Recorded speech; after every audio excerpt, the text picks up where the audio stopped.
Buenos días, soy Sonia Marías, residente de oftalmología del Hospital Clínic de Barcelona y hoy vamos a hablar sobre las manifestaciones oftalmológicas del síndrome de Alport. El síndrome de Alport es una enfermedad causada por un trastorno genético que afecta principalmente a 3 órganos. Afecta al sistema renal, causando proteinuria, hematuria e insuficiencia renal crónica. Afecta también al sistema auditivo, generando una pérdida auditiva neurosensorial y condiciona también alteraciones oculares que son el motivo de la sesión de hoy. El diagnóstico suele ser a raíz de las manifestaciones renales y a partir de aquí los nefrólogos derivan al paciente a oftalmología y a otorrino para valorar las afectaciones oculares y auditivas. Se considera que es una enfermedad rara, la prevalencia está entre 1 de cada 5.000 y 1 de cada 50.000 y en cuanto a la patogenia se debe a la mutación en alguno de los genes que codifican para las cadenas alfa del colágeno 4. El colágeno 4 es una proteína estructural esencial en las membranas basales. Es un heterotrímero, lo que significa que está formado por 3 cadenas polipeptídicas. Estas cadenas se denominan cadenas alfa y hay 6 tipos diferentes que pueden combinarse para formar distintos heterotrímeros. Estas cadenas se nombran desde alfa 1 hasta alfa 6. La composición exacta de las 3 cadenas varía según el tipo de tejido. Alfa 1, alfa 2 se encuentra en tejidos en desarrollo y prematuros, y después se sustituye por alguna de las otras combinaciones posibles. El síndrome de Alport se desarrolla cuando tenemos una afectación de las cadenas alfa 3, alfa 4 y o alfa 5. Dependiendo del gen donde tengamos la mutación, la enfermedad puede ser de herencia autosómica recesiva, autosómica dominante o ligada al X. En los estudios más antiguos, la herencia ligada al X era la más frecuente. Sin embargo, en los nuevos estudios parece que lo más frecuente es la herencia autosómica dominante.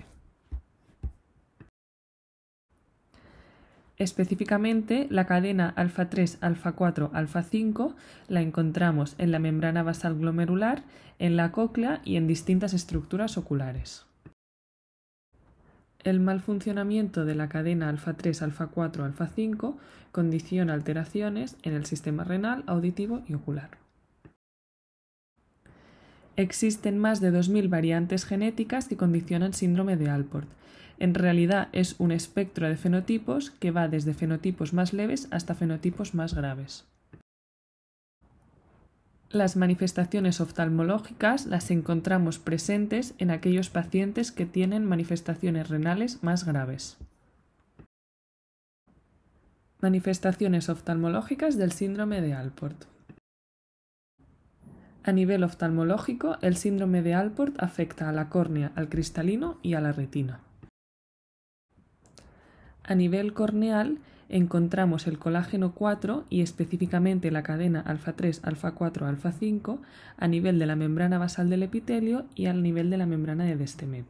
En la membrana basal del epitelio condiciona erosiones corneales recurrentes y en la membrana de Descemet distrofia posterior polimorfa.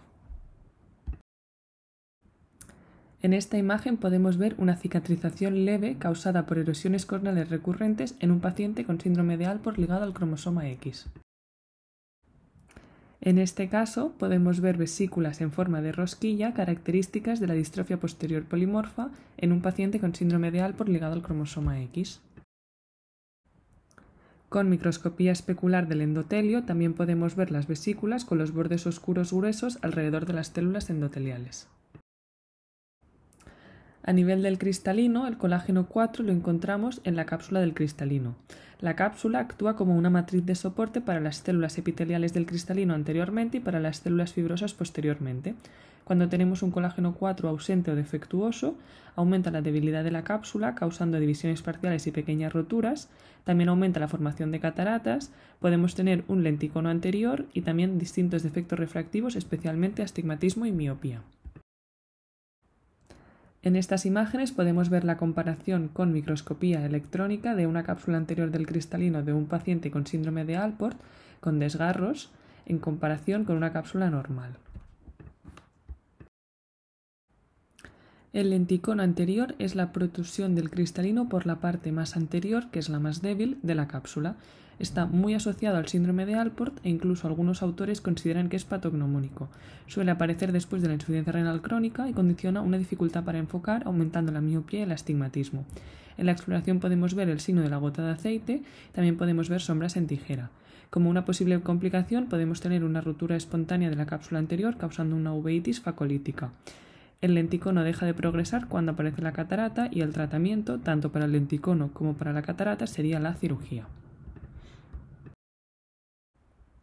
En la imagen de la izquierda podemos ver el signo de la gota de aceite de un lenticono anterior con retroiluminación en la lámpara de hendidura y en la imagen de la derecha podemos ver la imagen típica del pentacam de un lenticono anterior.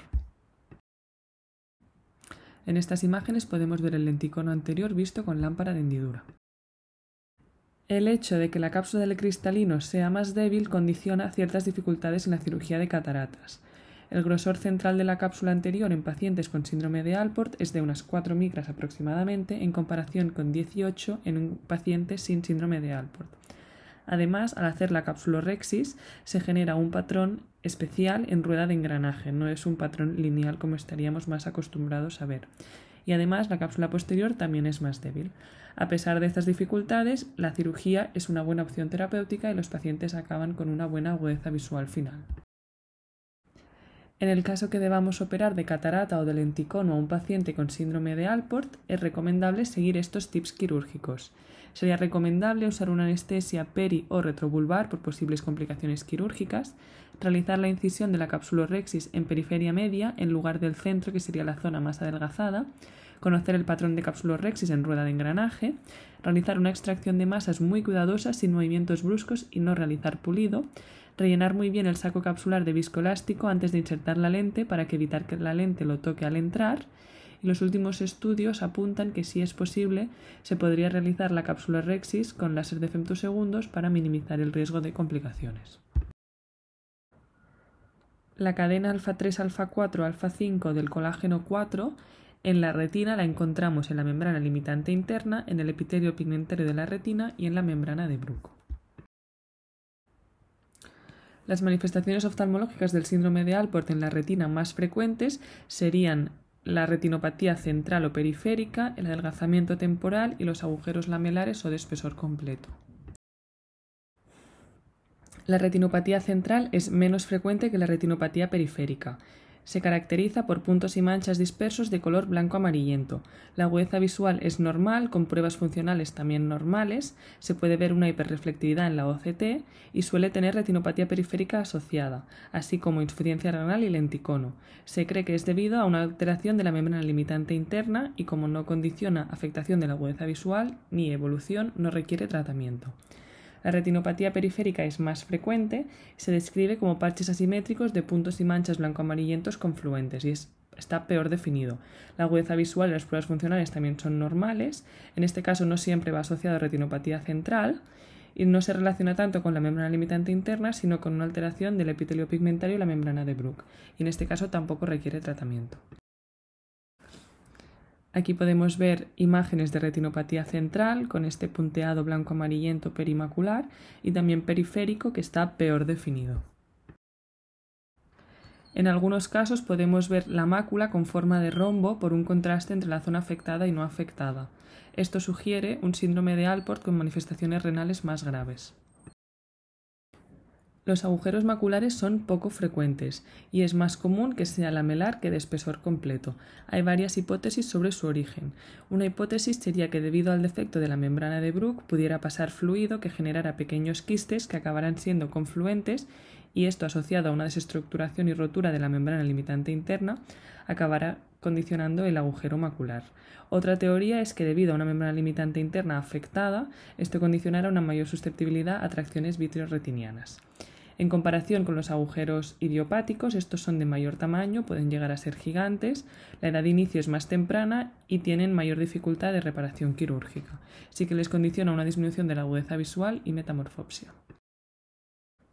El adelgazamiento temporal no afecta la agudeza visual de los pacientes, sí que se asocia a una insuficiencia renal de inicio más temprano y más progresión de la misma. Se debe a un adelgazamiento de la membrana limitante interna y la membrana de Bruch, pero también del resto de capas, y es multifactorial, no se acaba de saber exactamente por qué. En los pacientes con síndrome de Alport también podemos ver otras manifestaciones oftalmológicas, como podría ser el depósito de calcio en conjuntiva y esclera por la hipercalcemia secundaria en la insuficiencia renal, y también podemos ver patología derivada de la inmunosupresión, porque algunos de estos pacientes acaban en trasplante renal. El síndrome de Alport es una enfermedad genética rara que está causada por mutaciones en el colágeno 4, específicamente en las cadenas alfa 3, alfa 4 y o alfa 5. La herencia puede ser autosómica dominante, autosómica recesiva o ligada al X. Esta cadena alfa 3, alfa 4 alfa 5 la encontramos en la membrana basal glomerular, en la cóclea y en distintas estructuras oculares. La disfunción de esta cadena en la córnea causa erosiones corneales recurrentes y distrofia posterior polimorfa. En el cristalino condiciona lenticono anterior, miopía, astigmatismo, cataratas y una mayor dificultad quirúrgica de las mismas. En la retina genera retinopatía periférica, retinopatía central, agujeros maculares y un adelgazamiento temporal. Y además estos pacientes pueden tener otras manifestaciones debidas a la inmunosupresión, porque algunos acaban en trasplante renal.